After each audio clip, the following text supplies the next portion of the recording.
Gold hub తాకట్టులో ఉన్న బంగారాన్ని విడిపించి తిరిగి కొనుక్కోబడును. For more details 7997990027.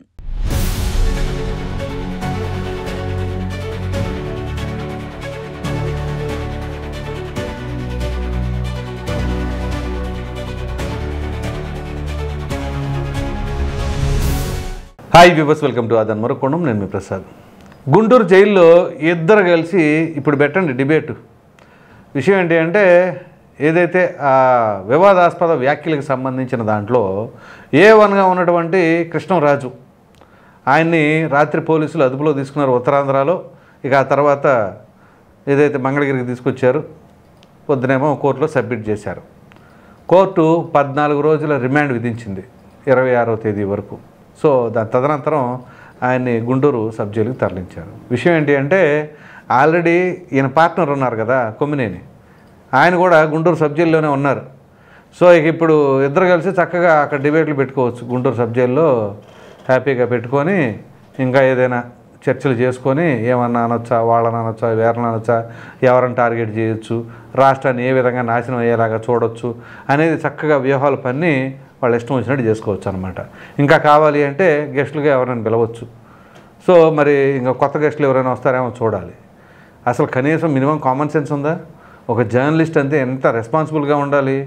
మనం ప్రత్యక్షంగా ప్రజల గొంతు వినిపించాలి. అటువంటిది ఈ సమయాల్లో ఓ ప్రక్కన రాష్ట్రం అధోగతి పాలైపోయి రాజధాని సరిగ్గా లేకుండా ఉన్న పరిస్థితుల్లో డిబేట్లు పెట్టేసి ఇష్టానుసారంగా రాష్ట్రం గురించి, రాష్ట్రంలో ఉన్న ప్రజల గురించి, ప్రధానంగా మహిళల గురించి అంత అనుచితమైన వ్యాఖ్యలు చేస్తారా?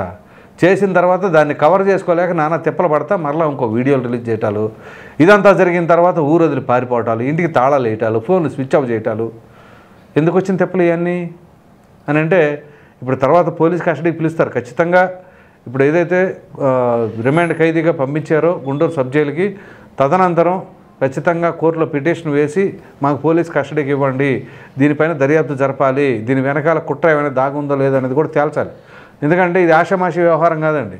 మామూలుగా అవినీతి అక్రమాలకు సంబంధించిన వ్యవహారమో వేరేదైతే అది వేరు. కానీ ఇక్కడ ప్రజల మనోభావాలకు సంబంధించింది, ప్రధానంగా మహిళలకు సంబంధించింది. So of course SC ST case ఇట్లాంటివి ఏం పనిచేయలే, కానీ ప్రధానంగా ఏంటి అంటే రాష్ట్రానికి సంబంధించిన వ్యవహారం. సో దీని వెనకాల కనుక కుట్ర ఉంది అని తెలిస్తే మాత్రం ఖచ్చితంగా రాజద్రోహం కిందే పరిగణిస్తామని చెప్పేసి కొంతమంది కూడా అభిప్రాయపడుతూ ఉన్నారు. సరే, అది ఎంతవరకు సాధ్యపడుతుందా లేదా అనేది మనం ఇప్పుడే చెప్పలేం, కానీ దీని వెనకాల మాత్రం ఏదైనా పక్కా ప్లానింగ్ జరిగిందా అనేది మాత్రం ఖచ్చితంగా పోలీసులు దర్యాప్తు జరపాల్సిందే.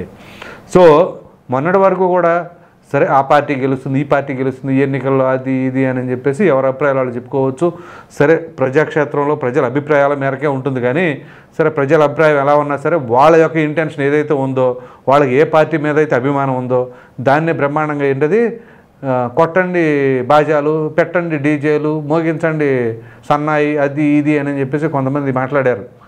సో మళ్ళీ విచిత్రమైంది తెలుసా, ఇప్పుడు ఈరోజు ప్రమాణ స్వీకారం చేసే సంవత్సరం అయింది కదా, ఆ సందర్భంగా కొన్ని మీమ్స్, ట్రోల్స్ కూడా రిలీజ్ చేశారు. టైమింగ్ ఏంటంటే, ఏమండి ఎప్పుడు పెట్టుకుంటారు ప్రమాణ స్వీకారం? మంచి రోజు 9వ తారీఖు అంట కదా.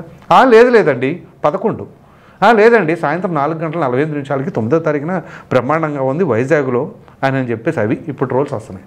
సో వీళ్ళు చేసిన పనులు, ఒక జర్నలిస్టులు కావచ్చు, జర్నలిస్టులు కావచ్చు, వీళ్ళు మాట్లాడిన మాటలు అసలు ప్రజలకు సంబంధం లేకుండా ఇష్టారీతిగా మాట్లాడతారు. సరే, అప్పుడంటే ఎన్నికలకు ముందు కాబట్టి బూస్టప్ చేసుకోవాలి కూడా చేసుకున్నారు అనుకుందాం. మరి ఇప్పుడేమొచ్చింది పోయే కాలం? తీరా వచ్చేసి ప్రజాప్రభుత్వం వచ్చేసి ఆటోమేటిక్గా పరిపాలన కొనసాగుతూ ఉంది. దాన్ని తీసుకొచ్చేసి ఆ పదాలు ఈ పదాలు, సెక్స్ వర్కర్లు, ఆర్టికల్స్, అది ఇది అన్నారు. ఆఫ్కోర్స్ ఆర్టికల్స్ ఉండవచ్చు, కానీ ఆర్టికల్లో ఉన్నదేంటి, ఇక్కడ చెబుతున్నది ఏంటి? ఆంధ్రప్రదేశ్ అంటే అమరావతి అన్నట్టుగా చూపించి పైగా అగ్రస్థానంలో ఉందంట. ఇది మనం బాగా అండర్లైన్ చేయాలి. అగ్రస్థానం అంటే ఏంటండి? టాప్ ప్లేసేగా. టాప్ ప్లేస్ కర్ణాటక ఉంటే ఆంధ్రప్రదేశ్ అని చెప్పేసి ఎలా చెప్తారు?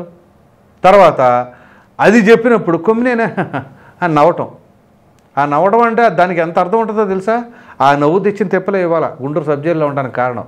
సో మరి వీళ్ళిద్దరు కలిసే అవకాశం ఉందో లేదో తెలియదు, కానీ గుంటూరు సబ్ జైల్లో కలిస్తే మాత్రం మళ్ళీ చక్కగా పెట్టుకోవచ్చు డిస్కషన్లు, డిబేట్లు, ఇంకేమైనా ఉంటే కొత్తగా గెస్టులను యాడ్ చేసేసుకొని ఇంకేమైనా కొత్త టాపిక్లు చూస్ చేసుకొని ఈసారి ఎవరిపైన దుమ్మెత్తుదాం, ఎవరిపైన మనం విషం చిమ్ముదాం, ఇట్లాంటివన్నీ కూడా చేయొచ్చు. ఇంతకాలం ఇప్పుడు ఒకళ్ళు 70 ఏళ్ళు, ఇంకొకళ్ళు 65 ఏళ్ళు అంటున్నారు కదా. మీరు ఇంతకాలం సంపాదించిన అనుభవం, ఆ పేరు మొత్తం ఒక్క వ్యాఖ్యతో సర్వనాశనం చేసేసుకున్నారు కదా. దీనికి ఎవరు బాధ్యులు? మీరే. మరి మీ వెనకాల ఎవరన్నా ఉండి మాట్లాడిచ్చారా, లేకపోతే దీని వెనకాల ఎంత కుట్ర దాగి ఉందా, అది నిజంగా పోలీసులు దర్యాప్తు చేసి బయట పెడితే అసలు విషయం బయటకు వస్తుంది.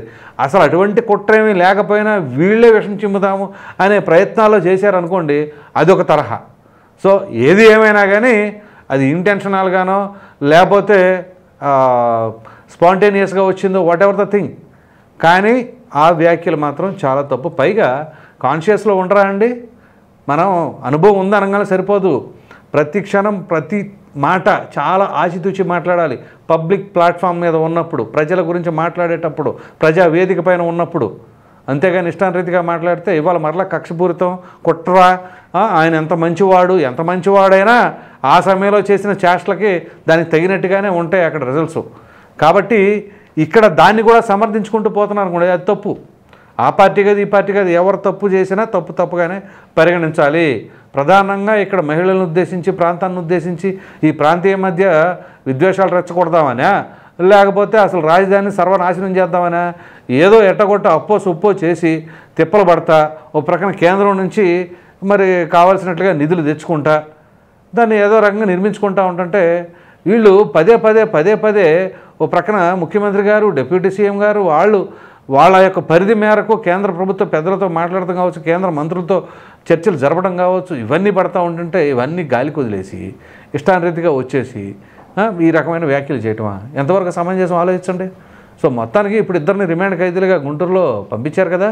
సో ఈ నేపథ్యంలోనే మరి ఇప్పుడు ఏం జరగబోతుంది ఏంటి, ఆ రిమాండ్ ఖైదీగా ఎంతకాలం అది ఎక్స్టెన్షన్ అవుతుంది ఏంటి, ఇంకేమైనా ఇతరత్ర కొత్త కేసులు ఏమైనా తెర మీదకి వస్తాయా, ఏం జరుగుతాయో చూడాలి. ఇది మొత్తానికి ఈ యొక్క కృష్ణరాజు అలాగే సూపర్ హిట్ కాంబినేషన్ అయినటువంటి కొమ్మినేని కలయిక. ఈ వీడియో కనుక మీకు నచ్చినట్టు లైక్ చేయండి, షేర్ చేయండి. అదేవిధంగా ఇప్పుడు గుంటూరు సబ్ జైల్లో కలిసి ఉండారుగా ఇప్పుడు కొమ్మినేనాను ఈ కృష్ణరాజు, ఇక ఇద్దరు కలిసి అక్కడ డిబేట్లు పెట్టుకుంటారో, డిస్కషన్లు చేస్తారో, ఏదో ఒకటి చేస్తారో, చూద్దాం ఏం చేస్తారనేది మీ అభిప్రాయాన్ని కామెంట్ సెక్షన్లో తప్పకుండా తెలియచేయండి. Thank you.